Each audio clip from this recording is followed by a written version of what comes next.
Donald Trump secured a resounding victory in the first 2024 Republican presidential competition in Iowa. The former president continues to be the party frontrunner, even though he faces 4 criminal indictments. In a victory speech, Trump said he rather told his supporters that this has been an incredible experience. Trump was poised to win by an unprecedented margin in the Iowa Republican competition, strengthening his case that his nomination is a foregone conclusion, given his massive lead in the national polls.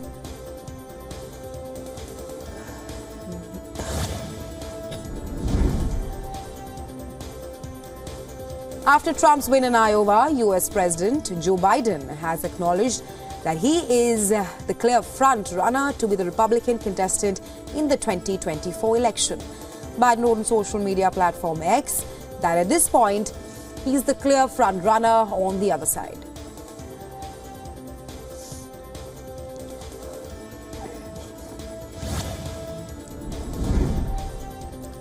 Florida Governor Ron DeSantis edged out former UN Ambassador Nikki Haley for second place in Iowa. DeSantis told a packed room of supporters that their obituary was written months ago. Well, third-place finisher Nikki Haley also addressed her supporters. She said that the Republican presidential competition is now a 2-person race because she surpassed expectations. Told the audience at her Caucus a watch party that she represented the last best hope of stopping the Trump-Biden nightmare. Remember, Haley is running closely behind Trump in the next primary state, New Hampshire.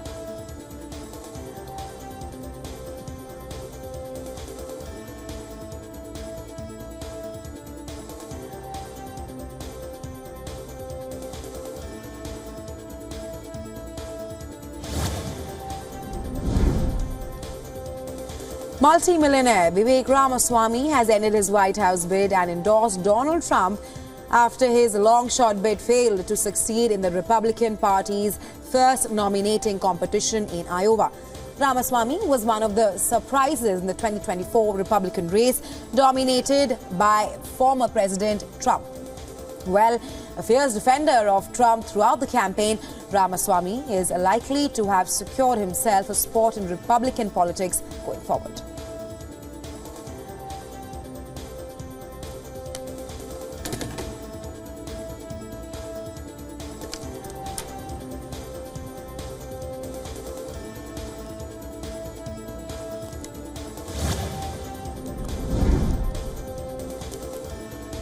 Just days after Taiwan chose Lai Ching-te as its new president and the ruling party maintained its hold for a 3rd consecutive term, the newly elected government has lost one of its only remaining allies to China.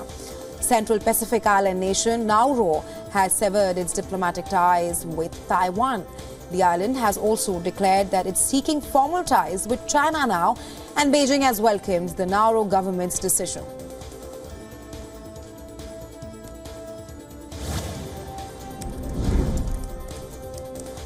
U.S. has decried Nauru's disappointing decision to break ties with Taipei shortly after the election.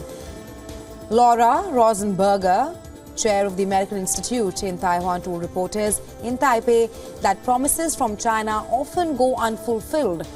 The Pacific, where Nauru is located, has now become a source of intense competition of influence between Washington, which has viewed it as its backyard, and Beijing, which has targeted Taiwanese diplomatic allies there.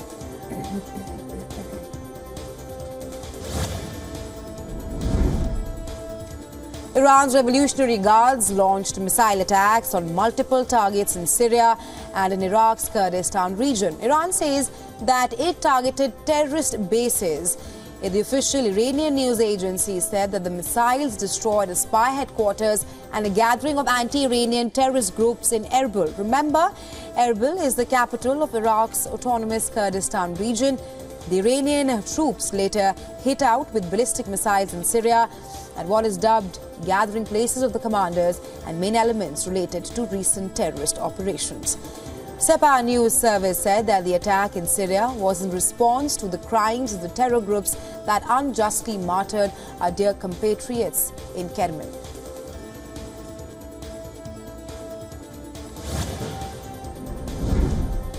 Israeli footballer Sergei Jesekil returned to Israel on Monday and was greeted by cheering supporters at the airport after he was questioned over a message he displayed on his wrist during a match alluding to the passage of 100 days since the October 7th Hamas attack on Israel.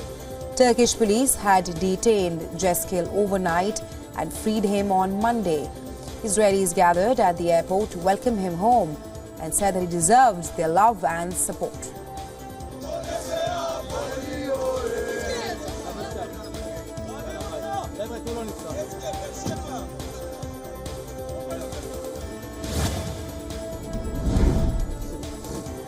U.S. Defense Secretary Lloyd Austin, who was hospitalized due to prostate cancer-related complications, has now been released from the hospital today.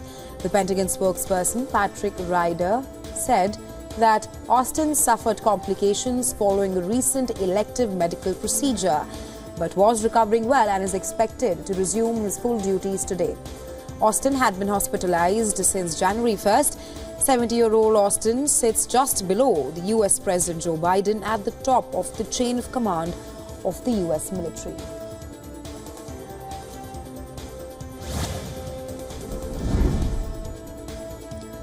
As U.S. ships continue their search for two missing U.S. Navy SEALs in the Gulf of Aden, details have now emerged that the sailors were trying to board and take over a vessel carrying components for medical-range Iranian ballistic missiles headed for Somalia.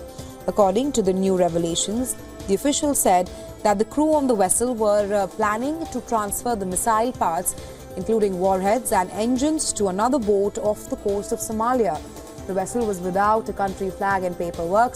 The weapons were confiscated and the boat was sunk by the Navy SEALs.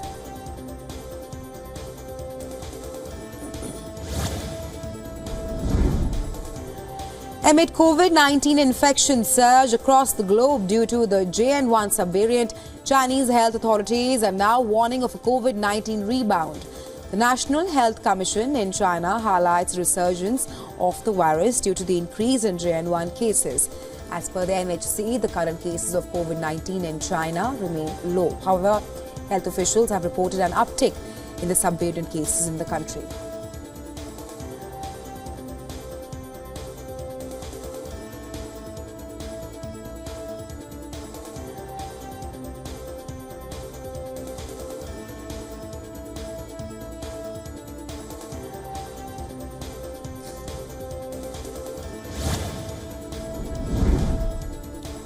As the face-off escalates between Israeli army and Hamas over the hostages video, military spokesperson Daniel Hagari rejected Hamas's claim that the hostages were killed by the Israeli forces. He said, and I'm quoting here, "The building in which they were kept was not a target and it was not attacked by our forces."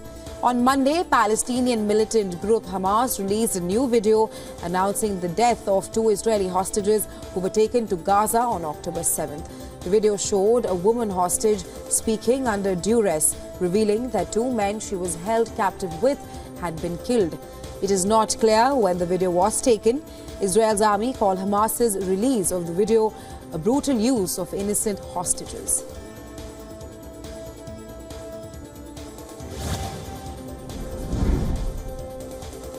Brazilian city Rio de Janeiro witnessed heavy rains and floods on January 15th, killing at least 12 people. According to the fire service authorities, the life has come to a standstill as the streets in the city are waterlogged and metro lines are also disrupted due to the floods. The city administration has declared a state of emergency and Brazilian President Lula da Silva has offered government's federal support.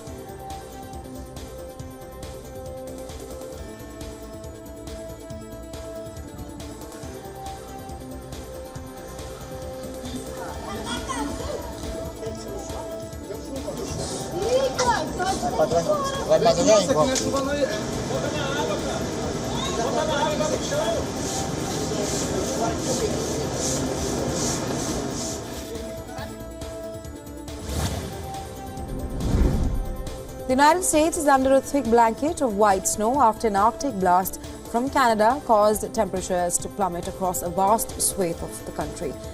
Washington, D.C. recorded snowfall along with other regions including New York, Kentucky and Tennessee. The United States National Weather Service, NWS, reported the Arctic blast from neighboring Canada, which has frozen the United States from the northwest into the rest of the belt.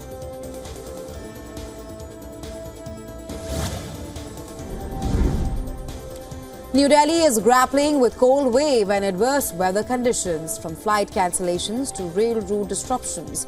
Dense fog is causing major halts in travel. So far, 17 flights have been cancelled and 30 trains are also facing delays due to the dense fog.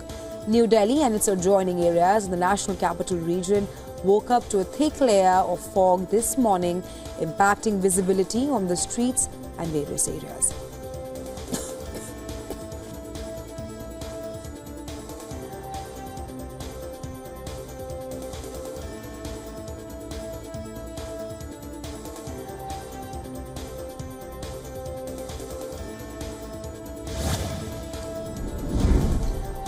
The situation continues to remain alarming for the third straight day in the aftermath of back-to-back volcanic eruptions. Scientists and the authorities in Iceland say that the situation is under control, but the danger was declared over too soon. And spewing lava was spewing from eruption that has now entered the residential areas of a town there, damaging the residential properties and roads. The Icelandic Met Department has issued a warning about the opening of new cracks within Grindavik in coming days. This has been the second volcanic eruption in 1 month and fifth since the year 2021. And so far, no casualties have been reported by the authorities.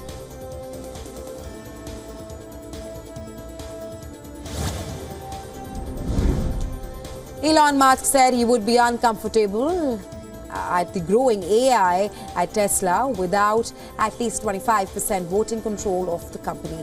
Musk currently owns around 13% of Tesla stock. In a separate post on X, formerly Twitter, he said he would be fine with a dual-class voting structure to achieve this goal of getting 25% voting control, but was told it was impossible after the initial public offering in Delaware.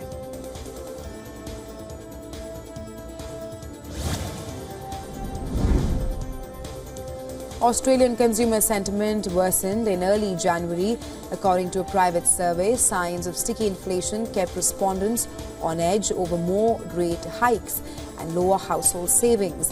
The Westpac Melbourne Institute Index of Consumer Sentiment fell 1.3% in early January, 21 points, moving back towards COVID-era lows and largely reversing an improvement seen in December. An elevated cost of living and high interest rates continued to be a main point of contention for the consumers.